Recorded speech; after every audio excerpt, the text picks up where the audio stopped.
សង្ក្រានต์ឆ្នាំនឹងបណ្ដំនឹងស្រីដេញក៏មិនឃើញពិសេសមានរឿងអ្វីទៅនួនឡង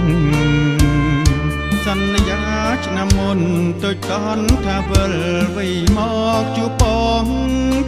ឬស្នេហ៍កិច្ចការបែកខ្នង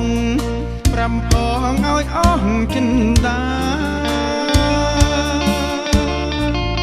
ឆាតសួរហេតុផលឲ្យយល់ការពិតតែស្រីស្រស់វមិត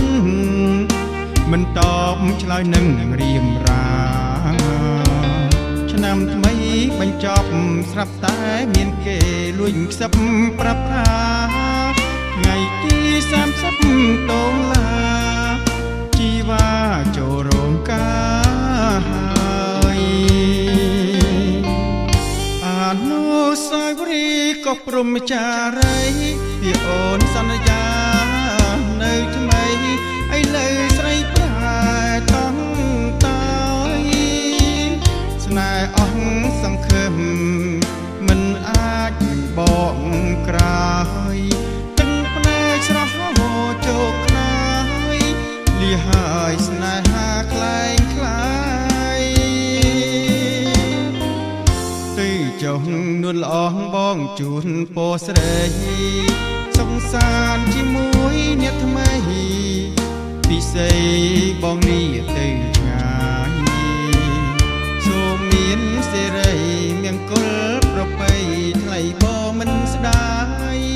ខ្លាចហើយកុសឹងឡាហបាយឆោមឆាយឆ្ងាយលែងជួបទៀត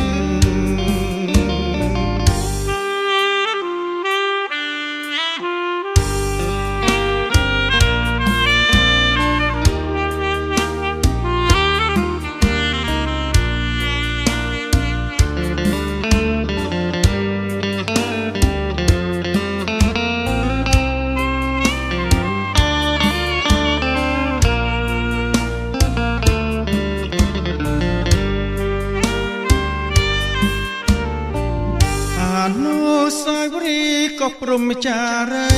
ពីអូនសន្យានៅថ្មីឥឡូវស្រីប្រែតង់តើយស្នេហ៍អស់សង្ឃឹមមិនអាចបកក្រោយទឹកភ្នែកស្រស់ជោគខ្នាយ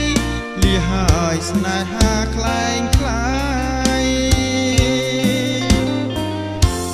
ចុងនួនល្អបងជូនពរស្រីសង្សារជាមួយអ្នកថ្មីពិសេសបងលីទៅឆ្ងាយសូមមានសេរី